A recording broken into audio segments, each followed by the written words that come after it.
राजेश मेहता प्रकरणामुळे पुन्हा एकदा देशातील उद्योग विश्व, आर्थिक प्रामाणिकता आणि सत्ताधाऱ्यांच्या भूमिकेवर चर्चा सुरू झाली आहे। याआधीही नीरव मोदी, मेहुल चौकसी, जतीन मेहता, नितीन संदेसरा, चेतन संदेसरा, ललित मोदी, केतन पारेख, हर्षद मेहता यांसारख्या हजारो कोटी रुपयांच्या आर्थिक गैरव्यवहारांची प्रकरणे देशानं पाहिली आहेत। शिवाय महाराष्ट्रातील उद्योजकतेकडे पाहिले तर वेगळे चित्र दिसते।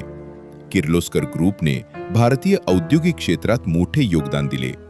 वीणा वर्ल्डने पर्यटन क्षेत्रात स्वतःची वेगळी ओळख निर्माण केली।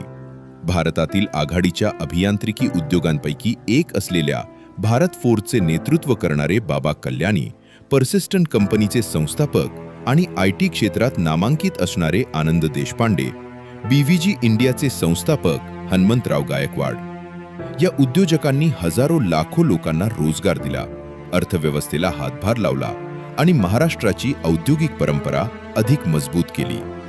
महाराष्ट्रातील उद्योजकांनी उद्योग उभारून, रोजगार निर्माण करून आणि समाजाला आर्थिक बळ देऊन स्वतःची ओळख निर्माण केली आहे। त्यांची चर्चा उद्योगासाठी होते, घोटाळ्यांसाठी नाही।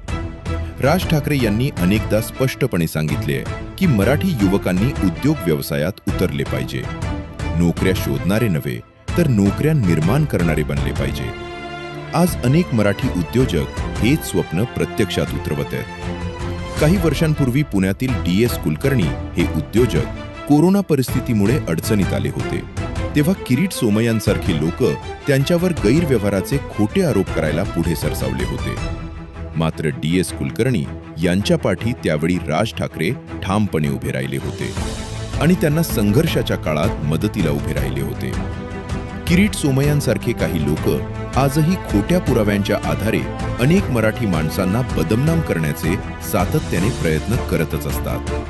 पण जेव्हा एखादा गुजराती व्यापारी कोणत्या गैरव्यवहारात सापडतो तेव्हा सोमय्यासारखे लोक तोंडावर पट्टी लावून शांत बसून राहतात असं का?